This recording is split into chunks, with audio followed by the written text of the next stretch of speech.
Hello, everyone. This is Corinne Lafont, your favorite radio host, your only radio host, and favorite girl, of course, broadcasting to you from the lovely island of Trinidad and Tobago in the Caribbean on Between the Lines. And there's been a bit of a shift, and before I go into that shift, I just want to say how thankful I am to be here. I always start my show off with gratitude or thankfulness, always, always, always. And it's a beautiful day out here in Trinidad. We've had a bit of rain, and it's been wonderful to see the rain and smell the rain and experience it, keep the place cool. Yeah. And I'm thankful to be here. It's a Sunday evening, so I'm doing my show on a different day now. Normally, you know me on Mondays, Wednesdays, and Fridays, but I had to make a bit of a shift because, life shifts, so you have to shift with it. And so I'm here on a Sunday evening chatting with my lovely, beautiful guest here. See that smile she has? Yes, her name is Kai, is it? Yeah, you said it perfectly. Thank you. Kai, is it Yanis, like with an S? You said it perfectly, yes. Thank you. I'm Yes, very good with Yanis. names. You Kai, are. yes, I'm very good with pronouncing names. I see. It seems to be a gift of mine. Thank you very much. So Kai Yanis. And we're talking today about becoming version 2.0. We need to understand what that means. You normally hear that type of language with technology or with when people upgrade from one version to another, like, some software or some sort of platform you're using or some sort of technology you're using in your business. And, you're like, oh, we're moving up. So you may have been version 1 and now you're moving to version 2. I've never heard them say version 3. So clearly everything stops at 2. I don't know. But we're talking about an upgrade, I guess. We'll learn more about that from Kai. But let me tell you a bit about Kai. I'm grabbing her bio here. She loves traveling, so we both share that in common. And taking chances, we share that in common. She was getting antsy in her full-time career. Who isn't? So she decided to take a chance and work and travel in China and Australia. Clearly, she takes chances. The experience enhanced her life and person in so many ways that she self-published an ebook about it called Becoming Version 2.0. She considers herself a consummate teacher about life, we all are, and personal relationships. And so we're discussing Becoming Version 2.0 with Kai Yanis. Welcome, Kai, to Between the Lines. Thank you so much, Corinne. I'm so happy to be here. That was such a beautiful introduction that's perfect. I don't even need to be here. That was great. Thank you so much. It's great to have you. And it's good to have it on a Sunday. I feel like, we're just sipping tea and hanging out and on the veranda and just chilling, having fun. Yes, I like how you're adjusting that. That's great. Well, I was looking so short. I'm thinking, I'm not this short. So I just, wanted to make That's sure. okay. It's not affecting you. It's not affecting you becoming 2.0. No, So, it's not. no, That's it's right. not. No, it's No, not. it's not. Yeah, no, I wish I had some tea in front of me or maybe even some coffee, That's all but right. we'll pretend. We'll pretend. We'll Yeah. pretend we're drinking coffee. Like we So, did as little girls at their tea yes, parties. just chilling on a Sunday. Isn't that cool? Yes, it is cool. So becoming version 2.0, tell us what that means to you and how Well, you became version 2.0. Or are you 1.5? Are you on the way to 2 or are you already 2? I don't know. no, actually, I'm actually now 3.0. You were Oh, talking before that you don't really hear anything about version 3.0 and that it must stop at 2.0, but really I'm now version 3.0. And oh, I haven't even talked about the version 2.0 yet, but I'll also say that I'm writing a sequel to Becoming Version 2.0, and it's going to be called Becoming Version 3.0. And it's really about the transformation of becoming a mother, wow. how it's enhanced and changed my life. Nice. Yeah. And Yes, I think, being a mother does that to you. You don't have a choice in the matter. no, you don't. And I think that definitely a lot of women, mothers, whoever you may take care of, I think really we can all relate to that because you have no choice. It Yes, you transforms have no you choice. and You have no choice. So no. you're a person who takes chances and you love to travel. So you decided you're going to hop and skip to China and Australia. Hop and skip. So tell me how long ago this happened and why you made that decision. Gosh, it's been almost 9 years now. I left in August 2010, Mhm. and I was 27 years old, Mhm. and we call that, well, me and my sister, we call it the rock star year, because at 27 we've lost some really talented rock stars. Yes, And so it's the rock star year, so it's your year of making change. that's And right. yeah, and I was getting antsy at my job. And in fact, the whole preface of the book is about kind of that turning point in my life where I was in the bathroom at work and having a really bad day, having a really bad week, and it's been really bad a couple of months. And I kind of, in that moment, thought, okay, I'm going to have to do something to Mhm. change my life and change how I'm feeling in my life. And so I, you know, had an opportunity to go teach English in China. Nice. And, so of course there's a lot of build up to that because like you can't just uproot your life and leave in a week. So there was a lot of planning that went on, and I gave my work, I think a month's notice, so I Mhm. could then have enough time to pack and say goodbye to my friends and my family, and just prepare myself for a completely different experience, way of life, and put all my belongings in storage, and hopped on a 12-hour flight in the morning. And August 23rd is the day I left, 2010. And so kind of then so China really affected me in a lot of ways. Some ways bad, some ways good, Mhm. just like life does. Yeah. But those experiences that are shared more in the book really kind of transformed me a lot. And since I was already in China and had all my stuff in storage, I didn't have a job anymore. I didn't have an apartment. I was basically changing my entire life. Mhm. My mom suggested, she's like, well, you've always wanted to go to Australia. Why don't you just go? Mhm. So got a work visa and then took a flight over to Australia. And that was a whole nother adventure in itself as well. Oh, And it's just so crazy because it was 9 years ago and I feel like I was so young, but I think that was really kind of the first time in my life that I truly felt afraid. Like I was really afraid. I was wow. afraid of getting on that plane and just kind of even thinking like, having a lot of doubts. But I was like, no, this is what courage is. You act in the state of fear anyway. I Yes. have to do this. Mm. So, and I Why pushed did you forward and went. feel that you had to do it? I mean, I'm hearing a number of things from your story so far. One, your mother's support, which I think is very commendable of her. Because normally, if you tell anyone, especially family, that you're going to do something like that, they prevent you and they tell you, oh, they put more fear into you on top of the fear that you already have, which So true. which makes you decide, I don't think I want to do it anymore unless you're crazy like me and still do it anyway.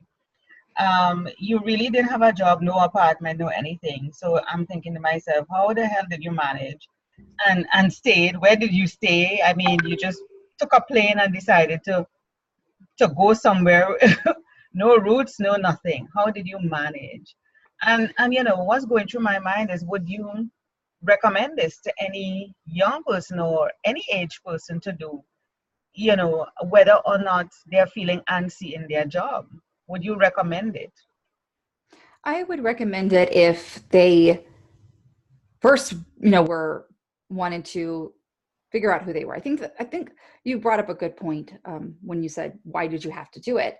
And for me, I have an older sister, and she is my best friend, and she is an amazing human being. But being the youngest, kind of, I felt like a lot of my life I was in her shadow. Mm, And I lived near her. I was hanging out with her friends, mm, and I kind of think I did a lot of things because she also gives really good advice. So I'm like, oh, yeah. okay, sure.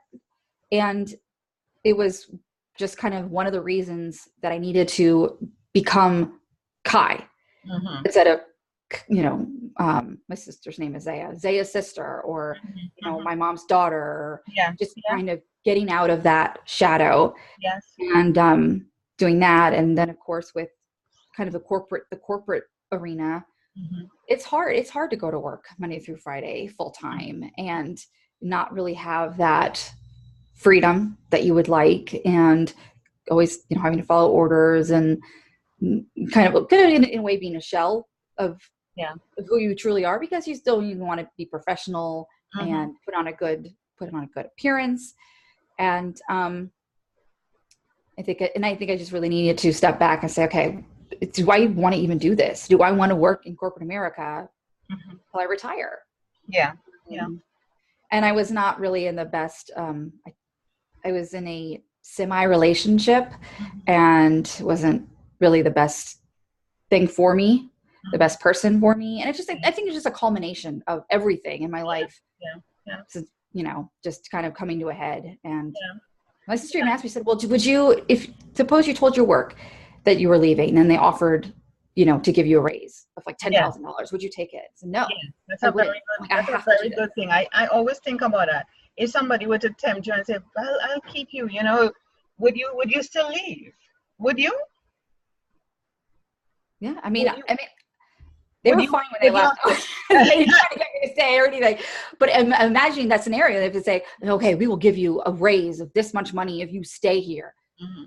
Um, and I would like to think that I would have had the courage to say, no, this is something I have to do for me. Mhm. And it's not about the money. But Yeah. who knows? I might have been like, okay, yeah, sure, that works. I'll go pay off my car. Sure. Yeah, but here's what, Kai. You would end up, after you say yes, by the end of a week, I give you a week, when the frustration starts and you're like, this is not worth it. Yeah. Because the money cannot buy the freedom. It cannot buy that sense of relief. It cannot buy that um, ability to really know who you are. It wasn't going to remove you from the shadow of your sister, your mom, your workplace. It wouldn't remove you. You would still be there. All the things you are trying to get away from, all the things that was frustrating you, that had you antsy, would still be there. Yeah. Plus $10,000. So, Absolutely. yeah, Absolutely. right. And And you might be spending $10,000 in a psychiatrist's chair, that's right? a good way to look at Or it.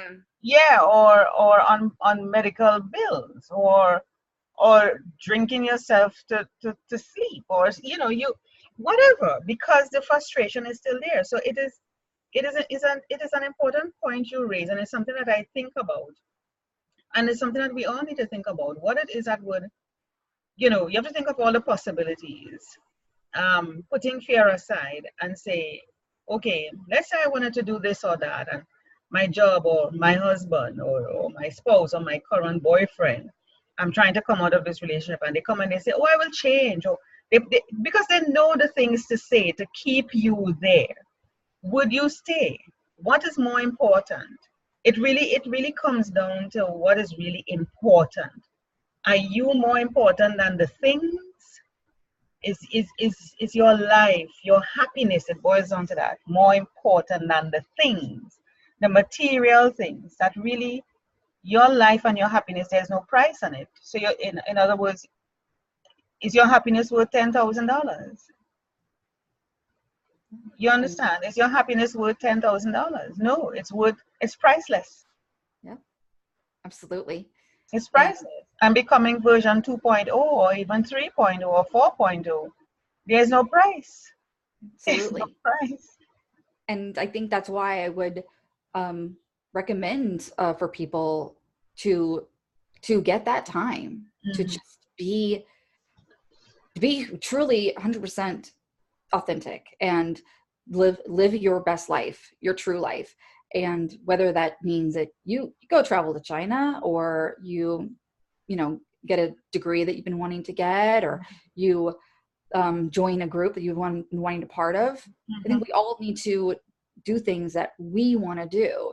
And I think a lot of times, I mean, and I'm guilty of this even now, I think a lot of times we do live our life based on what other people expect from us. Of course. And and life gets so busy that we forget about nurturing our own souls Of course. versus nurturing everyone else's.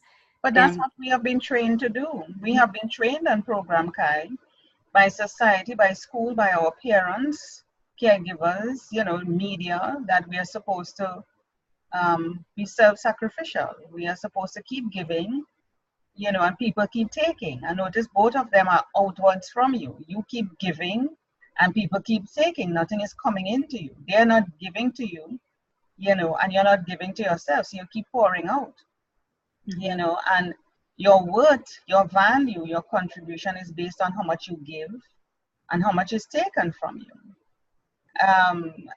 But we have to realize that your value is not based on anybody external of you. It's not determined by someone, something, a circumstance. You are already valuable with or without those people in your life or those things in your life. But the fear is what I want to touch on with you, because you said you were scared shit. Yeah. How did you overcome that? Because I know from the time people are listening to this, I'm listening to you and I'm already feeling some anxiety, even though I've done things like you. But yeah, it's normal, it's human. You feel anxiety just from the thought going to China, foreign country. Clearly it's a foreign language, you don't speak the language. Going to Australia, you had no apartment, you had nothing, but you're going anyway. How did you overcome that? What would you say to somebody if they want to just say, to hell with it, I'm packing things up, I'm going to do like Kai, and I'm going to I like it. Yeah, I'm going to do like Kai and hop on a plane. That's what I'm going to do. I'm just going to do that. What would you say? What are some tips you can share to somebody who are trying to achieve the 2.0? You're at 3.0, but they're heading to 2.0, What would you suggest to them? Well, I think kind of overcoming fear in any regard is a really big challenge for people, whether it's a fear of heights or it's just a fear of social situations. Mm-hmm. Fear is a very real thing for people, and fear is a very real thing for me. But I think I jumped out of a plane 3 years before I went to China, and that was very terrifying. Like I wanted to. I would think sick, but I was like, well, I am doing this because I am strapped to this person and there is no turning back. So clearly I'm going to go and do it. And I'm so glad I did. It was amazing. And I would not do that now because I'm now, a little over 10 years older than that. But I'm so glad that I worked through that fear. The fear I didn't have a choice in, to actually do it. No, but you had a choice. You could have said, I'm not going to be strapped to this guy. No, I guess I could have. I know. I mean, I think they even tell you, said, hey, once the doors are about to open, you kind of got to do it because they're wasting the gas on the plane and it's a lot of work but you're right. We all have our own choices. So I could have done whatever I wanted. Yeah. But, so I think this really with overcoming fear, the most important thing for me to share about that is just fear may feel real. Mm-hmm. Like what you're experiencing may feel very real and genuine, but it's not. It's like that. It says false evidence appearing real. Yeah. Yeah. And it's really, you have to kind of think about what is the worst thing's going to happen to you if you do it. Like if I didn't go to China, the worst thing that was going to happen to me was I was going to keep being unhappy, or I had to find another way around that unhappiness. Mm-hmm. If you don't go and ask for a raise, what's the worst thing that happen to you? Mm-hmm. They're going to say no, say yes, give you the raise, or you just kind of go with your fear and you don't ask, and then you'll never know. Yeah, exactly. That's the worst thing. That's the worst thing. You will never know, and the possibility does exist, even as slight as it may seem to you, that you may actually get what you want. Exactly. And like I think that the whole level of uncertainty, I think that's why I just do stuff even though I'm afraid, because like I don't want to not know. Yeah. I don't want to not know that I could get that yes. Exactly. Or this could change my life. Or this is a great opportunity. I like how you said that. I don't want to not know. I don't want to not know, because the not knowing is going to kill you. You're going to be like, I knew it. I suspected it. I should have done it. See, I could have been over there. And they And then couldn't. you're living with regrets. And then that's not fun either. No, that is even worse than the fear, the torture, the replay in your mind. I think that's even worse now, now that we talk about it. You know, yeah, that's worse than the fear. It's best if you just deal with the fear and move on and either get a no or a yes. But if you don't do it and you could have gotten it, that is going to be replaying in your mind for the rest of your damn life. I could, I should, I would have been ahead. Oh, Jesus. Absolutely. So just say, Oh. gotta do it. If you, I mean, of course, you know, plan. Mhm. Don't just, I have a tendency to just kind of jump into things feet first. It's, I mean, that's a good quality, but it's also sort of my, a weakness of mine. But think that you have planning involved and, you know what you're getting yourself into and you're prepared for that. I say do it. Be confident, be bold, be brave, and do it. And trust yourself. I mean, Exactly. please, trust yourself. You know yourself. I mean, you trust everybody else. You know, why you can't trust yourself? Yeah, why you can't trust yourself? But now you have moved over to 3.0. How do you move from 2 to 3? Well, I got through my biggest fear of my life. My biggest fear of my life was I was scared to have a child because not necessarily because of raising, which you think, yeah, that's the hardest part is raising a child, but giving birth to a child, like something about this experience was just so terrifying to me. And Really? I'd rather just adopt. I do not want to give birth, but I did. And it made me a badass. Because I'm a mom now. I did it. I did what I was so scared to do. What And now about I'm it was raising a little scary? amazing human being. What about it was scary for you? I would really like to know. Pain, maybe. I'm just scared of the pain that I kept hearing about Yeah. for so long. I'm like, I the pain, remember oh my that. gosh, it's going to be terrible. And Yeah, I remember that. I remember the first time because I have 2 kids, and I remember when I got pregnant, I'm like, oh Jesus, the pain of I know. childhood. Yeah, and I was thinking, oh God, besides the pain, but this human coming out of my body is just like I was like, oh my God, no, is there some other way that this could come out? I know, right? And you don't know. You do not know until you go through it, like how bad it's going to be. And really, the truth is, it wasn't that bad. I thought it was going to be so much worse, but it really wasn't that bad. I worked through it. I ended up meditating through it and in my own way and took it minute by minute, hour by hour, and I got through it. We all got through it. You have, of course, and you have doctors and nurses and midwives around you, to guide you. I mean, and you'll realize, you have no control over the situation, absolutely none. You are in the hands of people who know better, and you have to listen to their advice.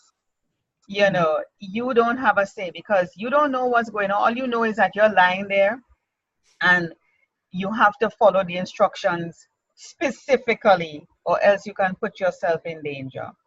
So you're in the hands of God, you're in the hands of the nurses, the doctors. That's trust. That's trust. So besides trusting yourself, you have to trust other people, who are qualified and who are there to help you.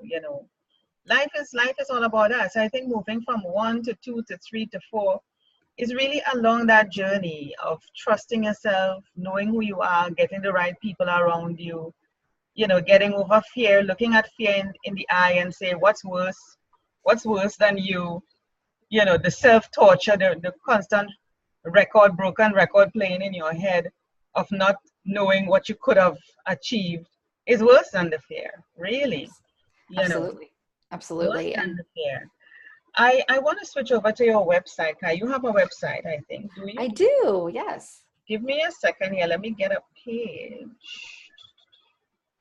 Let me see if I can get a page here. 1 second. Alrighty. Give me the website URL. It's be bold-be brave.com. Be bold-be brave.com. Yes. And that's like my slogan. Yeah.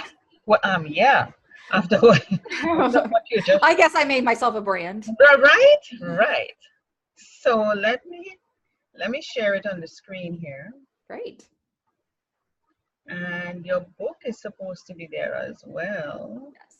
It's I think it's under the header of shameless plugs, even though This is really no shame. Yeah, no shameless plugs, right? shame. Let's have a look.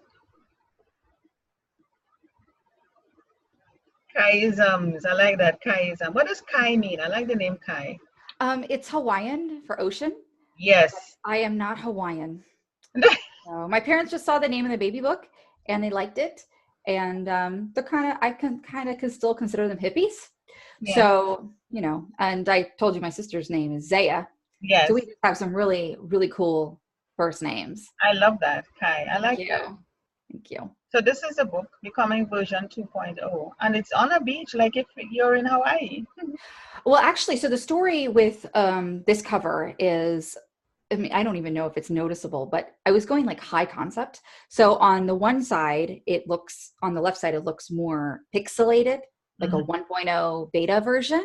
And then on the other side, it's more smooth and clear, like 2.0 version.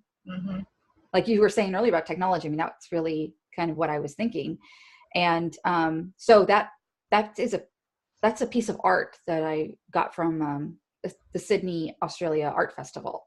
Oh, lovely. Some of my last days before I went, and I bought it from the artist, and I kind of did my own retooling of it. But this picture I actually gave to my now husband when I came back, and it's up in our living room area. Lovely. And so it's here on the Kindle. That's the only format you have it in, $3.99? Actually, this book is now everywhere that you can buy ebooks. It's now been globally distributed. So it's with Nook, it's with iTunes, iBooks. It's with, oh man, I mean, if you Google this book now, it should pop up on a lot of different services. Some great reviews here. An impactful must-read story of self-discovery, finding yourself. And that's the thing, Kai, that people are not, fear again. They keep themselves back from really knowing who they are and, seeing what their real potential is. A lot of us hold back our potential because we're afraid of doing this. We are afraid of what people will think, what people will say, really, who cares? Really, who cares? That's really should be. Absolutely. Your mantra should be, who the hell cares? Yeah. It's you that's supposed to care about it. And it should be a time for self-discovery, which is important. And traveling really helps you to discover a lot about yourself, a lot of, what shall I say, the type of training and programming that you have, and it helps you to see the world with different eyes. Exposure through traveling, I think, is a fabulous way of learning about yourself and what you have been taught as a child and what the world is doing that's different that you can adopt for yourself. Yeah, absolutely. And when you say about knowing yourself, I mean, before I left for my travels, I wouldn't say I really knew myself very well. I don't think I was nearly as self-confident as I am now. Now I know myself, and I don't care what people say about me. I'm like, okay, that's fine. Like, I don't hold it against them. I don't let that impact how I feel about me, because I'm me, and I like me, and I've forgiven myself for a lot of things that I've done wrong, and I've that's right, and that's important for other people. Yeah, Kai, you've said something that's very significant. You said it just casually, but it is very important for people to hear. You're forgiven yourself for what you have done wrong. And just yesterday, I was thinking about that, and I had to work through some self-forgiveness myself.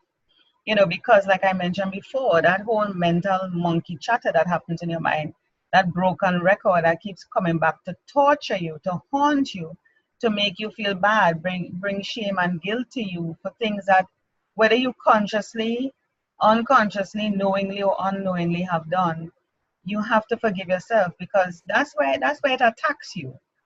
Because it senses, the ego senses that you haven't forgiven yourself. It still bothers you, and it's going to come and stick you to make you really break down, and you have to take hold of yourself. Amazing self-forgiveness. People talk about forgiving others, but the worst one is self-forgiveness. Absolutely. And you going through being under the shadow of your sister, as siblings, It happens in every family. When you're under the shadow, especially an older one, it happens in the reverse too, younger. You could be an older sister in the shadow of a younger person. You just never know. And these things really hold you back, and you have to break free from it, or else it stifles you. It really keeps you down. It does not allow you to be who you are. So you have to break free. It's like you're in a prison, and you have to have a prison break. You have to break. You really have to break free from it, because you just feel like you're going to die. You're stifling. Yeah, so no, that's great. No, that's great advice. I love that analogy. Yeah, And yeah, prison break it is. Yeah. Well, this has been amazing. Like it's like almost as if you read this book already in a way.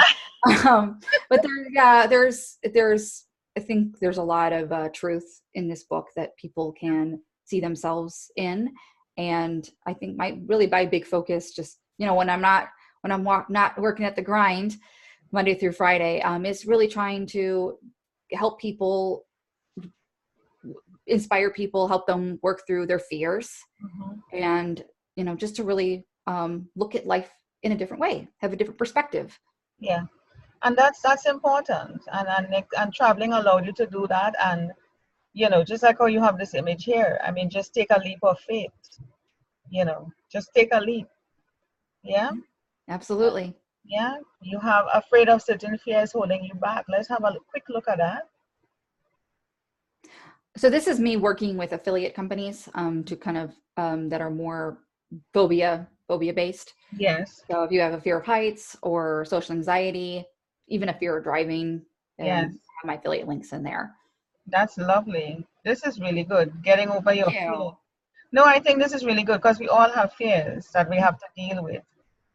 People are afraid of flying. People are afraid of driving. It's the littlest things, they are afraid of. Animals, certain animals, people are afraid of. And we have to find some way to, little by little, nobody's telling you to, jump like how that picture was showing a while ago, do that big leap of faith.